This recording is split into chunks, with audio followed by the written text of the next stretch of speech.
Hello everyone, and welcome to another episode of the Daily Gwei Refuel, where I recap the latest news in the Ethereum ecosystem. I'm your host, Anthony Sassano, and it's the 15th of March, 2024.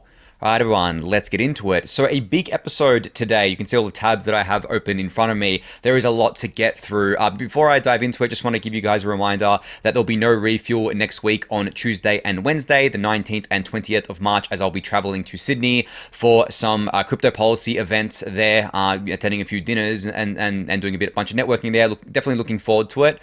Yeah, I'll be back on Thursday, and there should be a refuel on Monday. So just giving you a heads up there. But let's dive into this probably going to be a longer than usual episode today to round out the week here. So you guys have had a break over the last few days from everything related to the ETH ETFs, but I'm sad to say that the break, well, not sad to say, but like happy to say, because I love talking about this stuff, but happy to say that the break is over because we had some stuff come out today, not really directly related to the ETH ETFs themselves, but essentially what was posted was a letter here from two Democrat senators sent to the SEC, and Alexander Grieve here, who works at Paradigm, shared this on Twitter, saying that this Senator Jack Reed and Senator LaFonza, I don't know her surname here, LaFonza Butler, he and she basically put together this letter telling the SECs not to approve any more spot crypto ETF products. Then I don't think they specifically mentioned ETH in here. They did talk about BTC and how that was approved, obviously recently here, but yeah, they basically asked the SEC not to approve this stuff. Now, for those of you who don't know, as far as I can read, Jack and LaFonza here, they're both like not high-ranking Democrats. They're not like an Elizabeth Warren or something like that. They're obviously still senators, but apparently they don't really have any political sway. So some people got thinking, like, okay, well, why are they sending this letter to the SEC? This doesn't really make much sense. Do they actually just hate crypto, or what's going on here? And some people were coming up with, I would probably call these some borderline conspiracy theories, that the SEC actually told the senators to write this letter and to actually send it to them as proof that, oh, look, the senators don't want us to approve these things, we're not going to approve them. Because as I've said to you guys before, the SEC is in checkmate right now, and they're trying to find any reason they can to deny the ETFs, and they're trying to like drum up support for the denial of the ETH ETFs. Now, if it is true, which as I said, this is borderline on conspiracy theory, but if it is true that this is orchestrated in the back end by the SEC, then, well, I mean, they must be truly desperate here, right?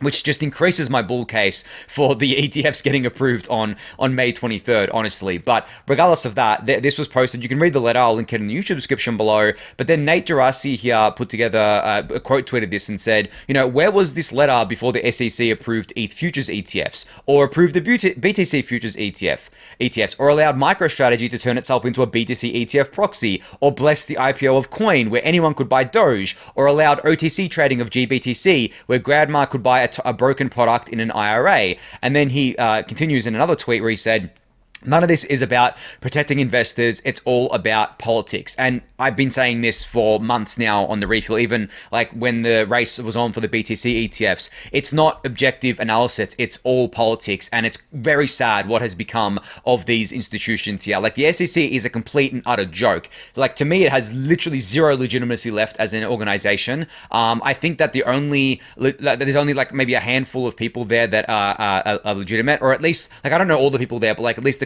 on the commissioner side of things, Hester Peirce obviously is probably the most legitimate, but there is another Republican commissioner as well that seems pretty pro-crypto. But the two Democratic commissioners and Gensler, who is the chief commissioner, is also a Democrat. They're very hostile towards crypto here, obviously towing the party line on this. It's just bullshit, right? It's just politics. It doesn't make any sense because, as I've actually said on the refuel before, why did the SEC allow these products like GBTC and ETH and other grayscale products to exist and be traded, even though they were vastly inferior products? I mean, even just today, the ETH discount widened to 18% again because people are now speculating that the ETFs aren't going to get approved, so the grayscale conversion won't happen until later on. Won't happen on May 23rd, but will happen later on. But like these products have just been such dog shit for investors. Like they're both traded at premiums and discounts, but the SEC has allowed this to happen. They approved the Coinbase IPO and then sued Coinbase over the stuff that they approved, in their IPO. Like, it's just crazy, right? There's no consistency here from a purely objective view. The consistency is really in the Democrats being hostile towards crypto. Now, speaking of the Democrats being hostile towards crypto, Justin Slaughter, also from the Paradigm VC team here, put together a thread all about crypto today with regards to how crypto is influencing opinion polls about the Republicans versus the Democrats, specifically about Trump versus Biden, obviously because this year is an election year. Now, this tweet is the most interesting here, where Justin said, and now for something surprising, crypto voters leaned to Biden in 2020, but now lean Trump. Among crypto voters, 43% recall voting for Biden in 2020, and 39% recall voting for Trump. Now, crypto support is Trump at 48% and Biden at 39%. In a close election, this swing could be decisive. And I've said this on the Refuel before, that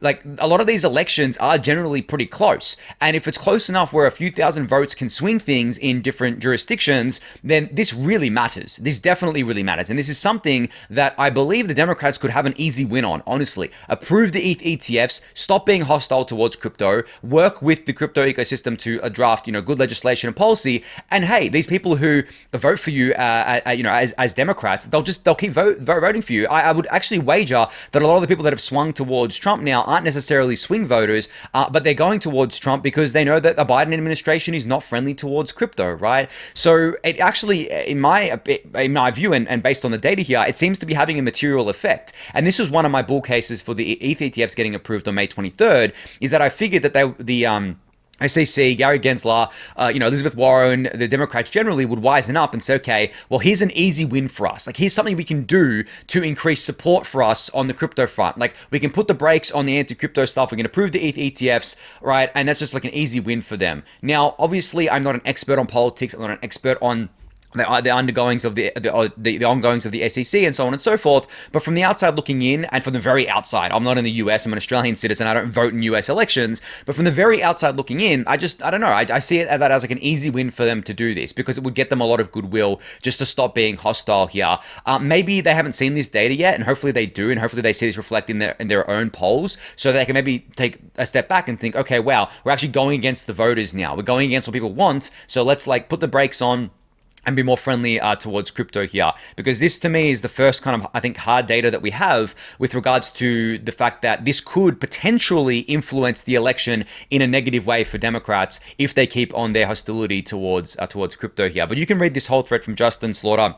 It's great. I'll link it in the YouTube description below. And there was also another tweet here from Nate Gerasi sharing something that Van Eck said, where Van Eck said, from a market perspective, someone at Van Eck said, from a market perspective, part of me believes that the market size for a spot ETH ETF is potentially as big, if not bigger, than the spot Bitcoin ETFs. That's a bit much for small potatoes, don't you think? Right? But I've always said this. I've said that the spot ETH ETF will go live, and then we'll get a staked ETH ETF later. And within a staked ETH ETF, not only do you get within both the ETFs actually. So with the spot ETF, what you get is you get spot exposure to ETH, and you get a deflationary ETH, right? So you're basically getting a stock buyback essentially because of the fact that ETH, I mean, it's not a one-to-one stock buyback. Obviously, Ethereum isn't going and directly purchasing ETH using a treasury or using its own cash, but it works the same way, where every time someone uses the Ethereum network, we burn like 70 to 80% of the fees there, and that leads us to a deflationary ETH. So with a normal spot ETH ETF, you get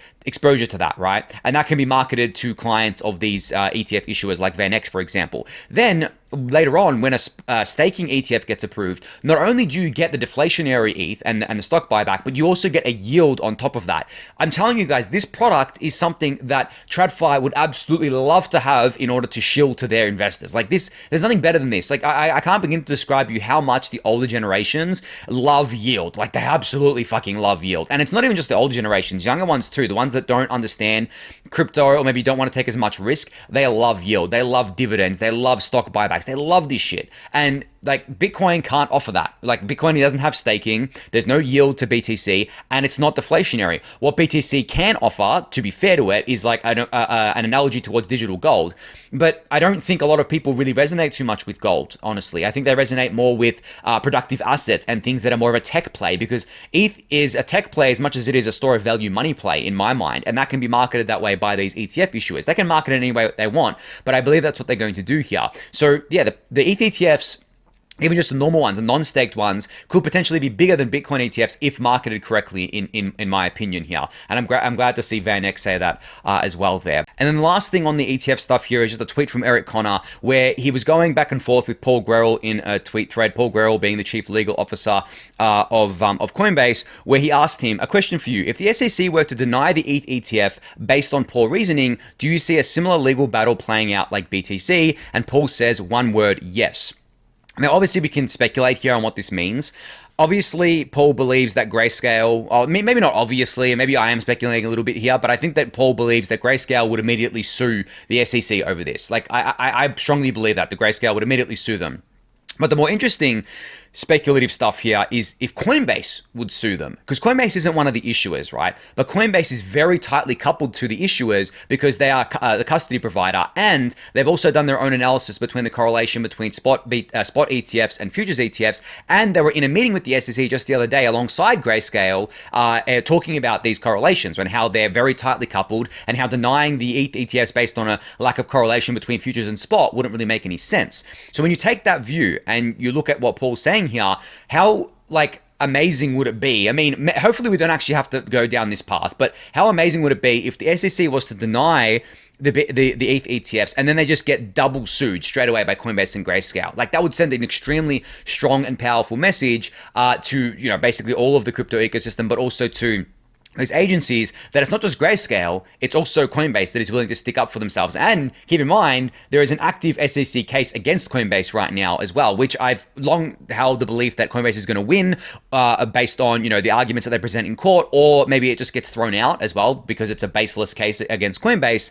But it's interesting to see, if that becomes reality. Now, obviously, I hope that it doesn't, because I would just hope that they approve the ETH ETFs and we can stop speculating. But I'm speculating here, and I'm speculating that if they were to be denied, Coinbase would also sue the SEC based on that. 100% think that Grayscale will do it, but yeah, I think Coinbase is actually another party that would do it here. Even not as an issuer, they would sue over the fact that, hey, you made the wrong decision here based on the law, we're going to fight it, such and such, whatever. Because Coinbase actually has a lot to gain from this too, not just from the custody perspective, but when the staked ETH ETFs eventually get approved, Coinbase would probably be the majority player that stakes the ETH on behalf of the ETF issuers' clients, right? So they'll do the custody and then the staking at the same time, and then they'll be able to make fees from staking as well as their custody service. So when you look at it like that, Coinbase has so much to gain here. And also, they're building a layer 2 on Ethereum. Like, they're all in on Ethereum. So they have as much to gain here as anyone else when it comes to these ETH ETFs being approved. But anyway,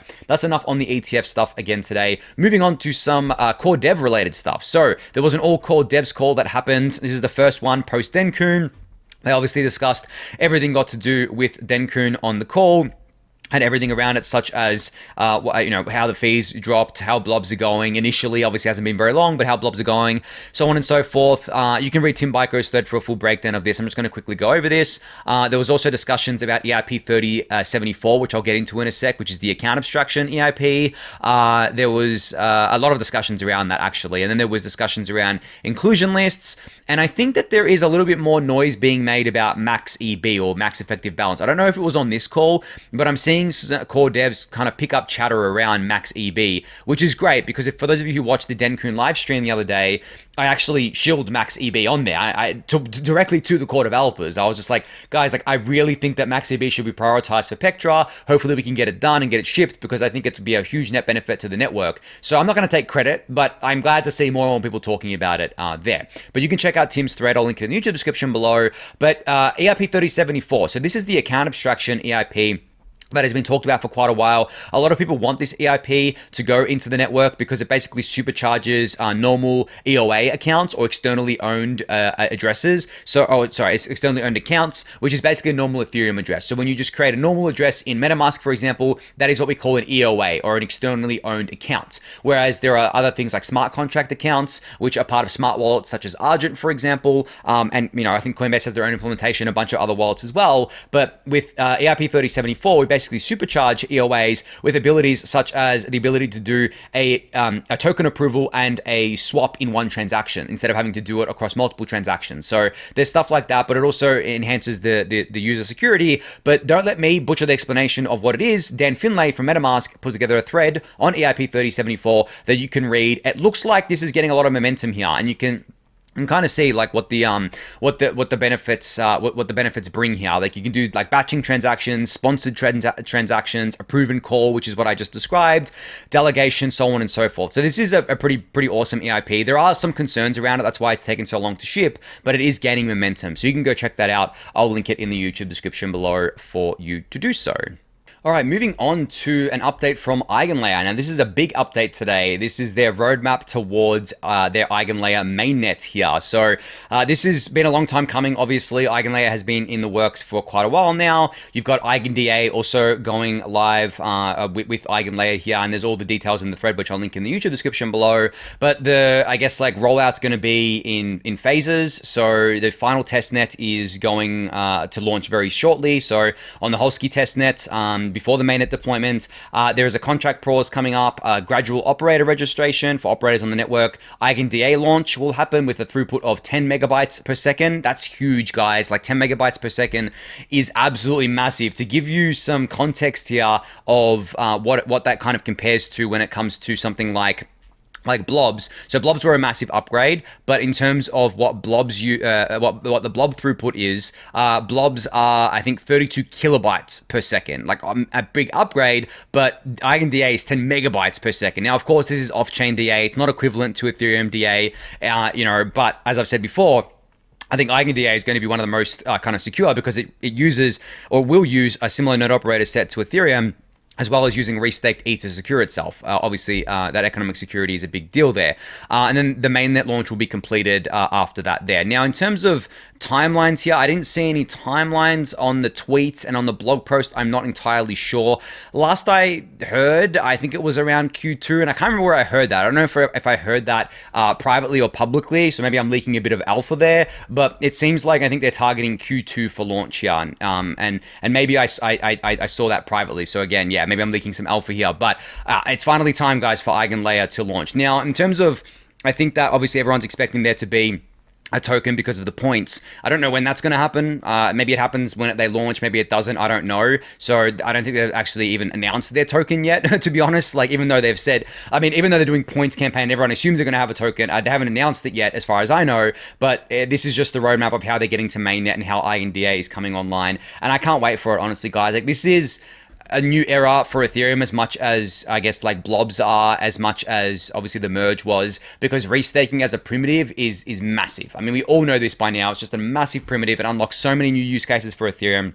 And it really starts the restaking era of Ethereum. And we're going to have a lot of cool stuff happening, obviously a lot of risky stuff happening, a lot of concerns that we're going to address over time, but it's all happening very, very soon. So you can go check out this from EigenLayer. I'll link it in the YouTube description below for you to do so.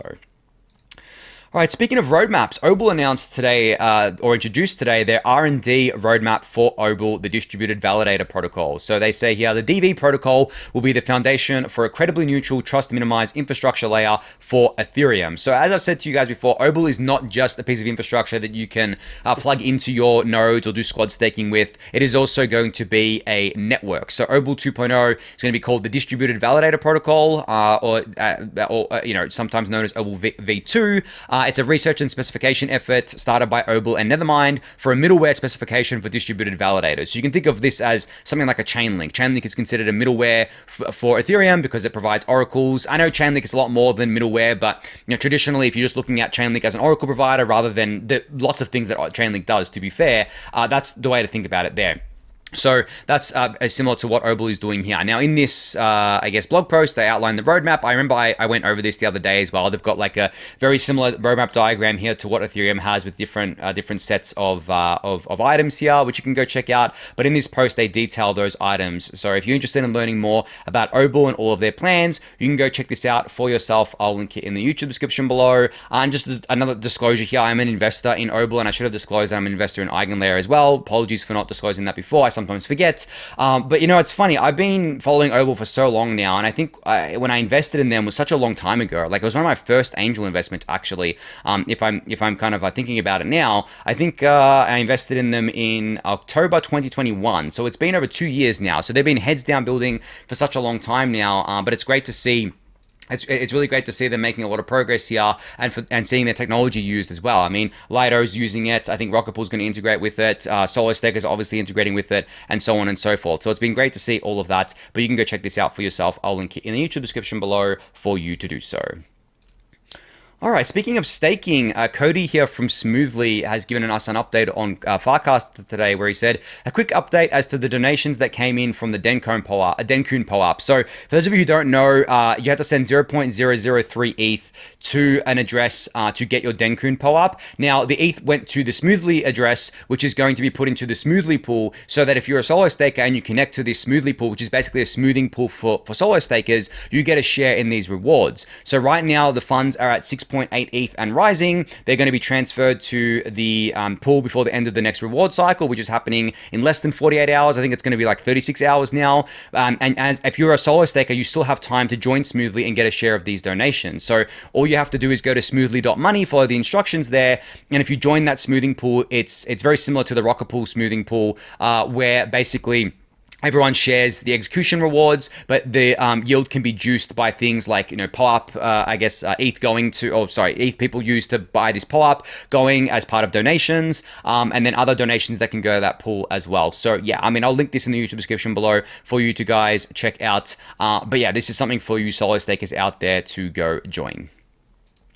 All right, so on to L2s. So Blobs, they've been live for 24 hours. I think all of the major networks are now live with it. Arbitrum is, but I'll talk about that in a sec. But first thing is here from Michael Silberling. So he decomposed OP chains on-chain costs by the source of fees. So previously this was bundled in L1 data fees, but now L1 call data used to be 99% of costs. Now it's 0% because they're using Blobs instead of call data.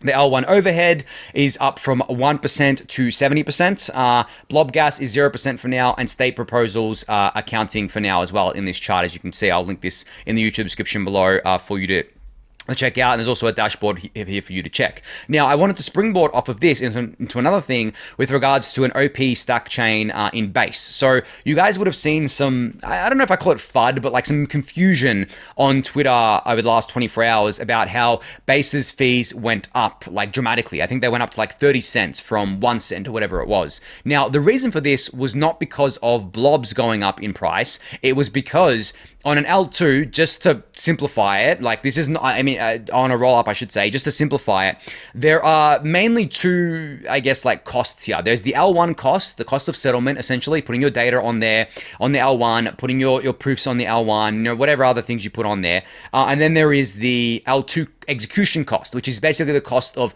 processing the transactions. Now, these costs are metered in different ways based on a number of different factors. Obviously, with data, we've got Blobs now. It's relatively simple to explain. The rollouts post their data to Blobs, and then the Blob price dictates how much that costs. The Blob Gwei price on L1 or gas price on L1 dictates how much that costs. But execution costs vary wildly across the different L2s and their costs here. Now, Will Price put out a good tweet where he said that base transaction fees were spiking because of NFT mint, celebrating lower fees, ironically. And these are the L2 fees, and Blobs is still cheap. So the total fees are actually still 10 times lower than the pre-upgrade. So you can actually see the spike here in the fees. And that spike was definitely due to the L2 fees, the L2 base fee, as you can see here on the chart, not the Blob fee. So it had nothing to do with Blobs, and anyone saying that it had anything to do with Blobs was wrong. Now, of course, as Blobs, as there is more demand for Blobs, as more, as the L2s or the roll-ups start outbidding each other for Blob space, the cost is going to go up over time, but it's still going to be relatively cheap. It's definitely not going to be expensive for quite a while there. But now the bottleneck kind of shifts to the execution side of things. So the L2 execution costs, which are being worked on. I mean, even Jesse Pollack today tweeted out that that's what they're tackling and have been tackling for a while. But the cool thing about that is that it doesn't require a hard fork because it's the L2s. It just requires them to upgrade their own kind of systems. It doesn't require a hard fork of L1, which means that it can move a lot faster. Blobs obviously took multiple years to get into the network, but with the L2 execution side of things, it can move incredibly fast, guys. Like, I'm talking in a matter of like weeks or months, not years here. They can upgrade their systems, and this is one of the beautiful things about the roll-up centric roadmap, where essentially we've pushed all this stuff to L2s that can move a lot faster without having to go through the entire Ethereum L1 governance process, which takes years. You guys know how slow it is, and it's slow by design. Don't get me wrong; it's not a bug; it's a feature. But still, that's not necessarily a feature for L2s, obviously, because the L2s want to be able to move fast. They want to be able to upgrade their systems, and that's exactly what they're going to be able to do on the execution side of things here. So if you did see that FUD, I guess, on Twitter, that hopefully clears up the confusion for you guys there. But those are the two kind of high level things. There's the L1 costs and then the L2 costs. Like they're separate a lot of the times. And the L2, like the blobs didn't do anything for the L2 execution costs. It was all about the L1 data costs there.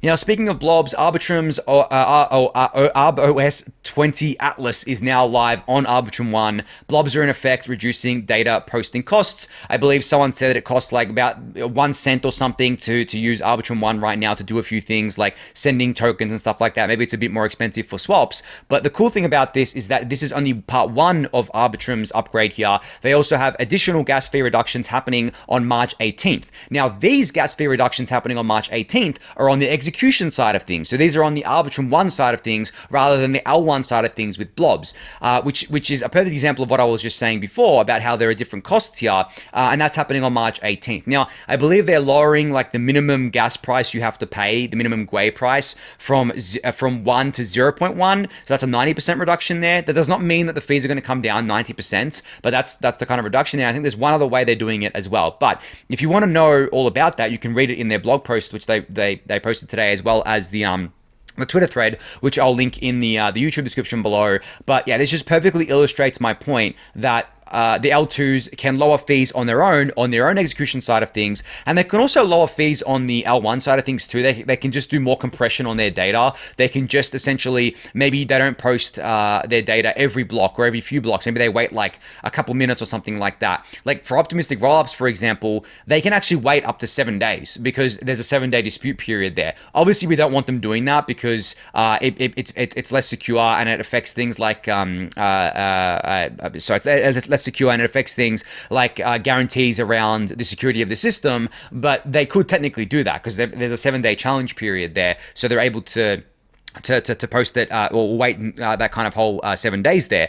But and I guess like similarly, ZK chains can do this as well, but it works differently where if they don't post their data, you won't be able to have those fast withdrawals. So for example, you won't be able to withdraw until the data is posted to the L1 because obviously with optimistic rollups, a withdrawal takes 7 days if you go through the standard route instead of using a bridge, whereas ZK rollups are faster, but they're only faster if you post the data, right? If the data is there to be able to exit to the L1. But yeah, anyway, you can go read Arbitrum's Twitter thread. I'll link it in the YouTube description below for you to do so. But as far as I know, that is all the major L2s now that are supporting blobs. So go forth, my friends, go forth, use whatever L2 that you like using, whatever rollup you like using.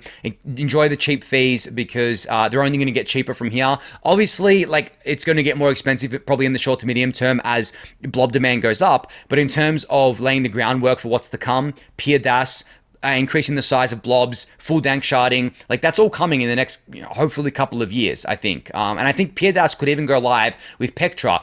And if it does go live in Pectra, that means in less than a year's time, we get another order of magnitude increase in scalability because peer DAS is basically a simplified version of data availability sampling, where essentially the way it works is that not every node would have to store the blobs. Even like obviously blobs expire after 18 days, but we split it up. This is the original kind of vision of sharding, right? And doing that with data sharding is Ethereum's roadmap here.